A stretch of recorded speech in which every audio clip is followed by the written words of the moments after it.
Hi everyone, I am Alicia Barrie, the owner of Glastic Designs Interior Styles, and I am here alongside. Hi everyone, I'm Jerome Jacobs, the owner of Jacobs Waste and Environmental Services, and we are brought together today by YBTT to discuss World Environmental Day.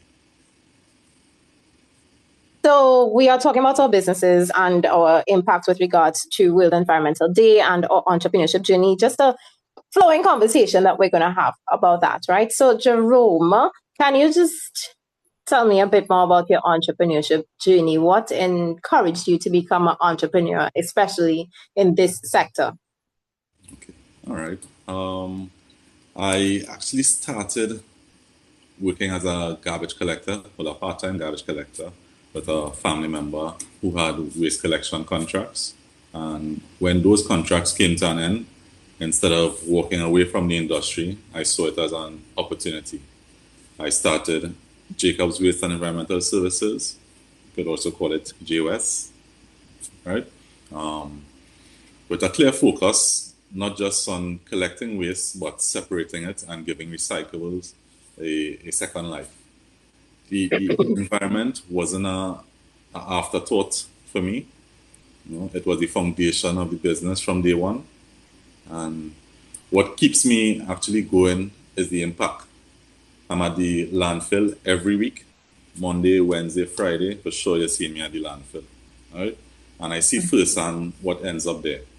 Every Mhm. bag of plastic we divert, every business we equip with separation bins, the less waste on the ground. You know? Um, Mhm. what about you? For me, similar to you, it's mainly the impact that we see and wanting to create a solution. So I am driven by passion and a desire for the environment. I've always had a passion for the environment. I am academically a geographer and an environmentalist, and it's mixing my knowledge, my training, and my passion to create a solution for the main problem that I see with plastic waste. As you said, plastic waste is ubiquitous. It's everywhere. We see it almost every aspect or every place we go in Trinidad and Tobago. So seeing the problem, I decided to create a solution in the capacity that I could have for plastic waste where it comes to Glastic Designs Interior Styles.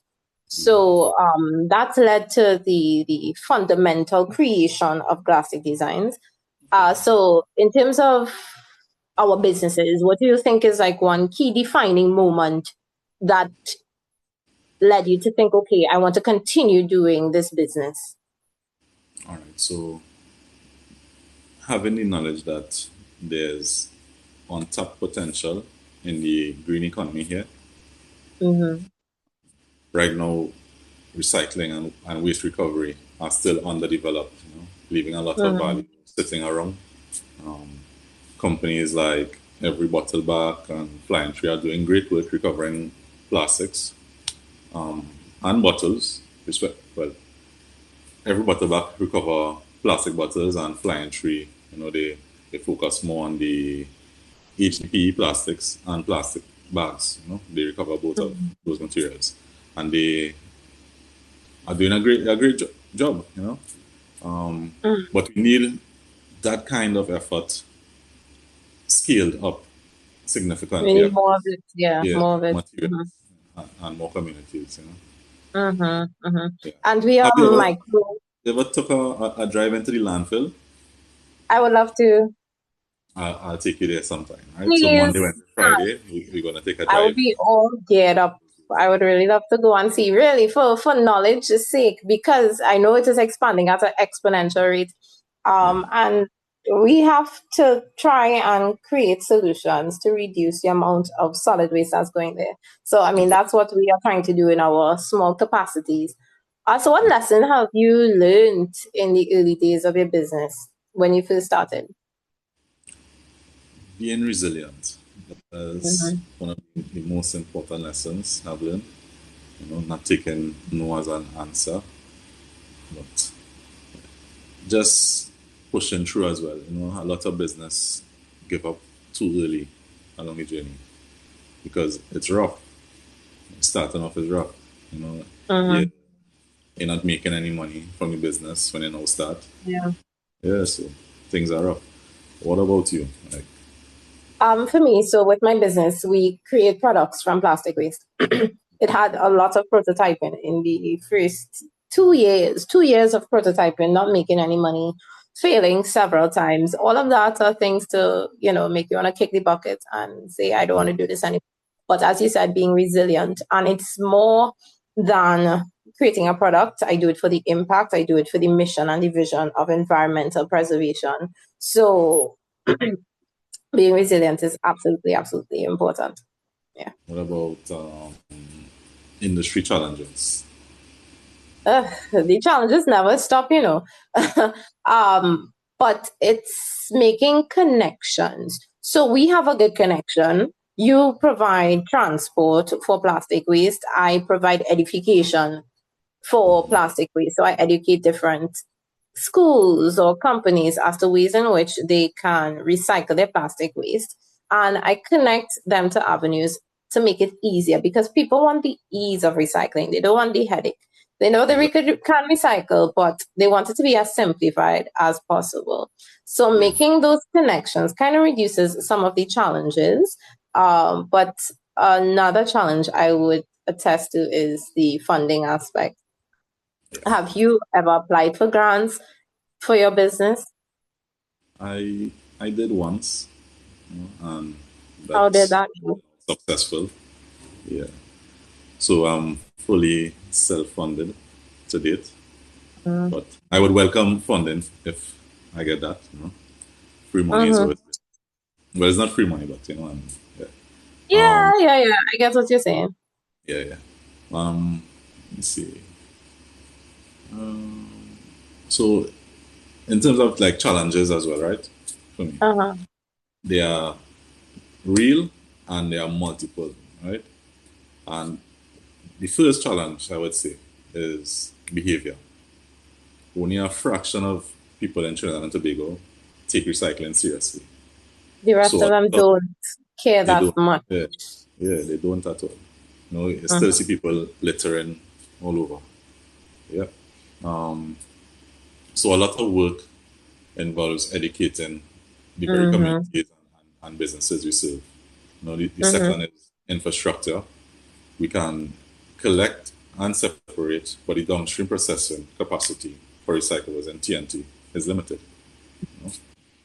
It's a whole cultural shift that has to take place because, as you know, we live in a society that needs incentive. And without the incentive, you get that people are not that much interested in carrying out the action. Yeah, So exactly. I do agree with incentivizing. Like we need a lot of incentives with regards to monetary incentives. And it's only one company that we are both aware of that creates that incentive for business to recycle their plastic waste. And that is every bottle back TT. I've gotten questions from persons, do I pay for their plastics? And I would really love to, but I can't because I am also self-funded, limited capital. I can't pay people for their plastic at this stage. I want the plastic to create something, but it's impossible for me right now to provide people with an incentive. The only way I do that or try to do that is through our annual plastic recycling competition. But that's just once a year. And that's not sufficient. What's going to happen to the rest of the plastic that people use for the rest of the year, the other months of the year, Yeah, you know? So, yeah, yeah, getting that cultural behavior to shift from yeah. primary school straight up, it's easier to do it with students. It's True. harder to do it with adults. Yeah. All right. So, Alicia, what is one thing you can change about the industry? I mean, there are several things I would like to change.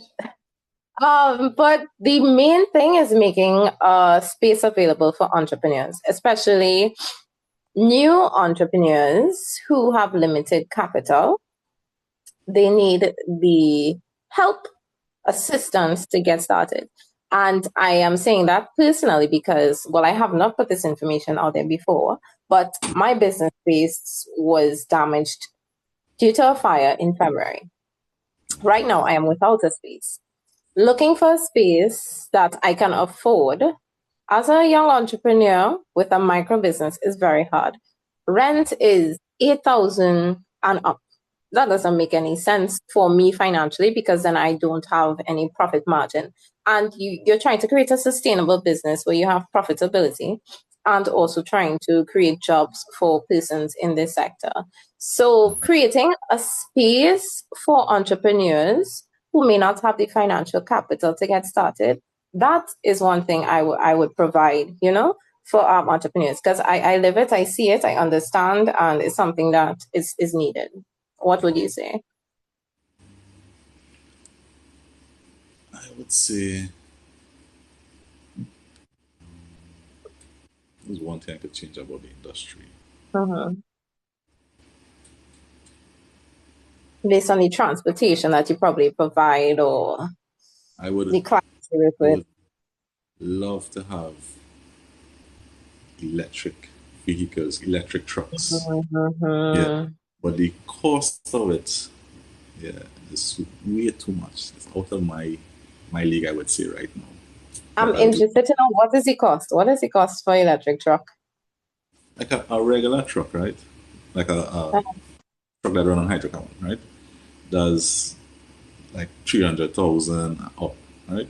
So electric trucks now, that would be closer to the say closer to the million range, I would say. Like for Oh garbage truck, my gosh, wow.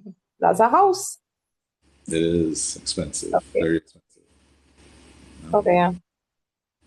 So making that more affordable for entrepreneurs would be the most idealistic thing. Hmm. Yeah. There's also CNG trucks. That might be a good idea. Mm-hmm. Yeah. Okay, so making things more accessible and affordable for entrepreneurs are the things that we both would like to change in the industry. So as we link our World to World Environmental Day, and the theme for World Environmental Day this year is inspired by nature for climate for our future.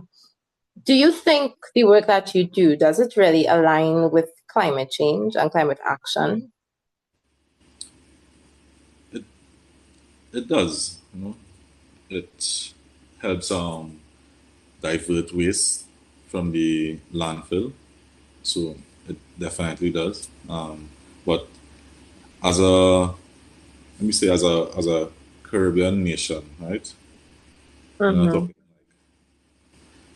we are among the least responsible for global carbon emissions, yet we are facing the The most consequences. vulnerable. Yes, Mm-hmm. exactly. But the day is also a reminder that the work we do every day actually matters on a global scale. Mm-hmm.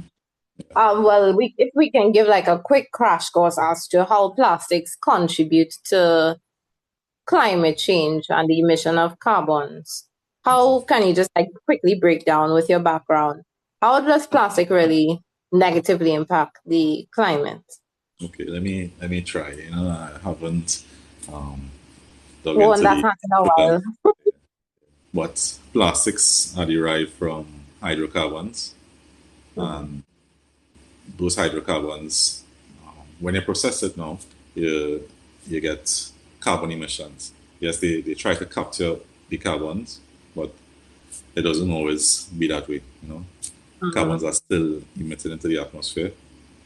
So then that now in turn damages the ozone layer, I would say. Right?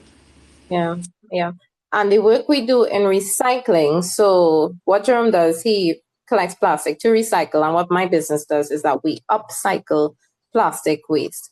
Recycling reduces or produces a lower percentage of carbon emissions compared to actually processing the raw material itself. So our impact has a lower carbon footprint, which I would say is a plus to reducing climate action, what to contributing to climate action, I should say. There's no way we can eliminate all of the gases that we may produce, but we definitely reduce it compared to your natural processing. of plastics into all of the different products that we get currently. So you go ahead. You know what I would really love to see, like stronger collaboration between the waste management companies, recyclers, and the manufacturers here in Trinidad and Tobago.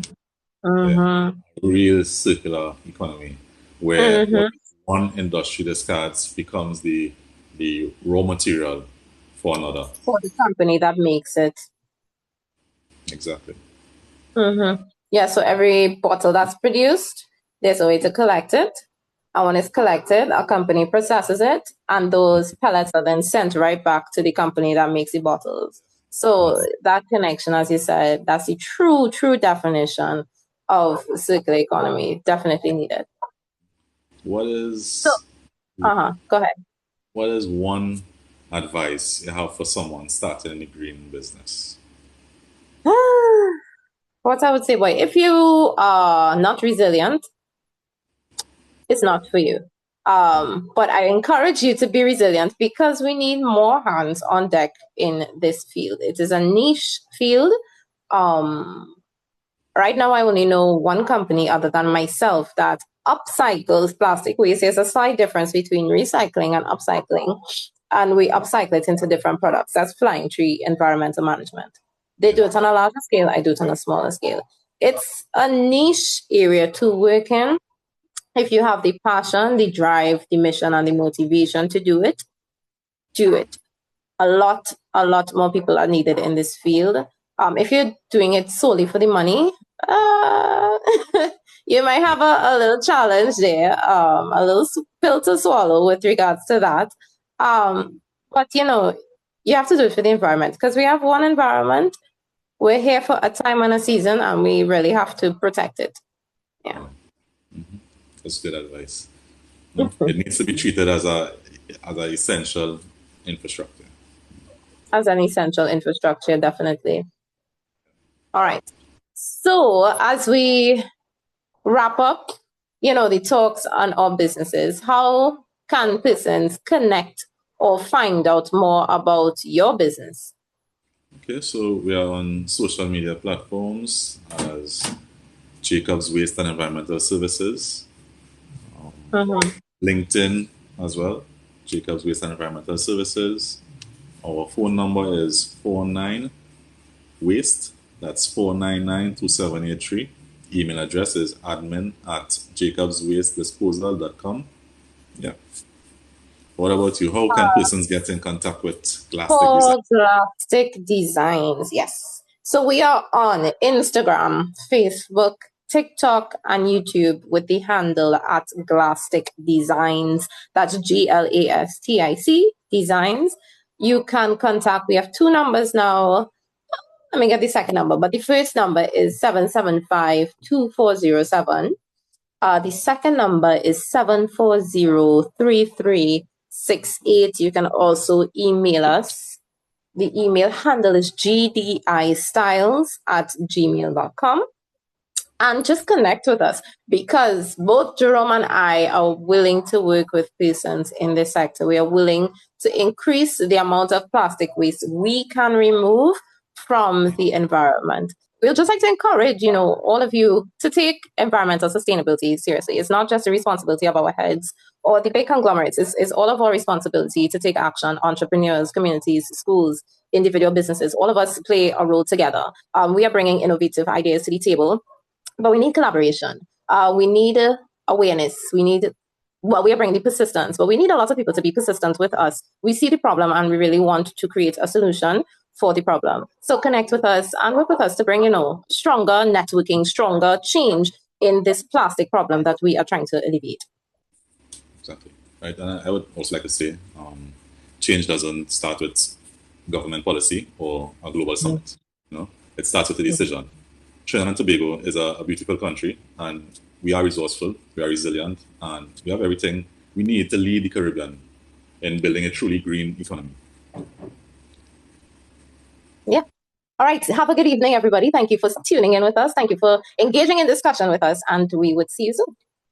Thank you so much.